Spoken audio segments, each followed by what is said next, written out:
আসসালামু আলাইকুম প্রিয় ভাইয়েরা, আশা করি সকলে ভালো আছেন, সুস্থ আছেন।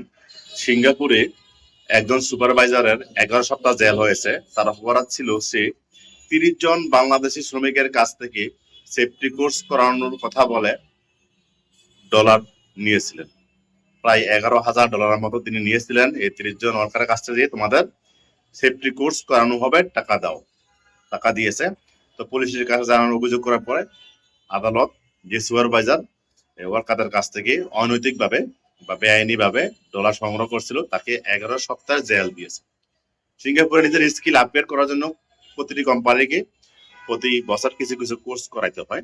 এটা এমএমের নিয়ম যে তোমার ওয়ার্কারটা তুমি স্কিল আপগ্রেড করানোর জন্য তুমি কোর্সে পাঠাবা। এই কোর্সে পাঠালে কিন্তু কোম্পানি টাকা কাটতে পারে না। আসলে সিঙ্গাপুরে নিয়মগুলো খুবই কড়াকড়ি। যদি কেউ সাহস করে অভিযোগ করতে পারে অনিয়মের বিরুদ্ধে, যার বিরুদ্ধে অভিযোগ করবে কোনো প্রমাণ পেলে তার বিরুদ্ধে সিঙ্গাপুর আইন অনুসারে যে সাজা আছে সেই সাজাই দেওয়া হবে, সে সেই দেশের নাগরিক, যে দেশের নাগরিক হোক না কেন। আপনাদের যদি এরকম কোনো কিছু করে থাকে তাহলে আপনারাও আইনের সহায়তা নিতে পারেন, এমএমএ জানাতে পারেন বা পুলিশকে জানাতে পারেন। খবরটা দেখে এটা মনে হলো যে আসলে আমাদের দেশে ন্যায় বিচার প্রতিষ্ঠা আছে আর কি। যে অন্যায় করেছে তার সাজা হয়েছে 11 সপ্তাহের মতো। যারা সিঙ্গাপুর নিজেদেরকে আপগ্রেড করতে চান কোম্পানিকে কিছু বলতে পারেন বা নিজের টাকা কোর্স করতে পারেন, সেটা ভিন্ন বিষয়।